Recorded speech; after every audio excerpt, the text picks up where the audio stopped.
সকলকে স্বাগত জানাই আমার আরেকটি নতুন ভিডিওতে। আজকে হলো মঙ্গলবার। দেখো সকাল সকাল মেঘলা ওয়েদারটা কেমন করে আছে। আর ইস্যুর স্কুলের টাইমটা এখন জানো তো 7:45 থেকে করে দিয়েছে, তাই তাড়াতাড়ি বেরোতে হয়। দেখতে পাচ্ছ রেডি হয়ে গেছি। আর দাঁড়াও, ইস্যু তোমাদেরকে একটা জিনিস দেখাবে, নতুন ও কিনেছে। দেখো আমি স্কুলে যাওয়ার জন্য রেডি হয়ে গেছি। আর একটা জিনিস দেখবে তোমরা, কালকে না আমার বাবা আমার জন্য হ্যালো কিটি ছোট ক্যামেরাগুলো কিনে দিয়েছে।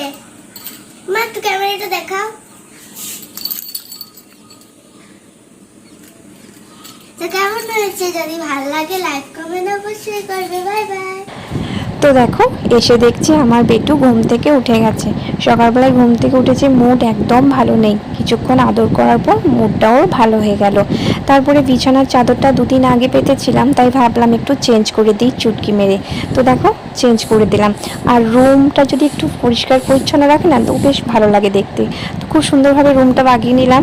আর দেখো চাদরটা রেখে দিই, ওটা আর আজকে কাচতে দেবো না, কালকে তখন মেশিনে দিয়ে দেবো। 8:30 বেজে গেছে, মাছগুলো খেতে দেওয়ার সময়ও হয়ে গেছে। ওদের টাইম হলেই ওরা কিন্তু ছটপট করে খাওয়ার জন্য, তাই দেরি না করে ওদেরকেও খাবারটা দিয়ে দিলাম। আর রান্নাঘরে জানো তো একটা মানি প্ল্যান্ট গাছ লাগিয়েছিলাম আজ থেকে 10 দিন আগে। তো গাছটাও বেশ দেখছি সবুজ হয়ে অনেক পাতা গজিয়ে গেছে। আর বাইরে একটা গাছ ছিল, ওই গাছটা তো অনেক চারা বেরিয়েছে, তাই একটি চারা তুলে এনে একটা গ্লাসের মধ্যে জল দিয়ে রেখে দিলাম। তো এটা এখন বোতল ফাঁকা নেই, তাই গ্লাসের মধ্যে রাখলাম। বোতল ফাঁকা হয়ে গেলে, সসের বোতল আছে, ওগুলো ফাঁকা হয়ে গেলে আবার বোতলের মধ্যে ভরে দেবো। আর দেখো কালকে যে মাছগুলো নিয়েছিলাম, কালকে করেছিলাম আর অনেকগুলো মাছ রয়ে গিয়েছে, তাই আজকে মাছগুলো ভালোভাবে ভেজে আজ একটু তেঁতুল দিয়ে টক করব মাছের সর্ষে বাটা দিয়ে। আর এইদিকে চাপিয়েছি এঁচোড়ের তরকারি। এঁচোড়ের তরকারিটাও হয়ে গেল।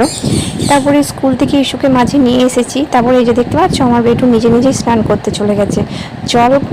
জল যদি ঘাঁটতে পারে আর কিচ্ছু চায় না ও। তারপরে ওকেও স্নান টান করে রেডি করে আমিও ফ্রেশ হয়ে চলে এলাম। তো চলো এবারে খাওয়া দাওয়া করব। ভিডিওটা এখানে শেষ করছি। দেখা হবে আবার নতুন কোনো ভিডিওতে। ততক্ষণ ভালো থাকবে, সুস্থ থাকবে।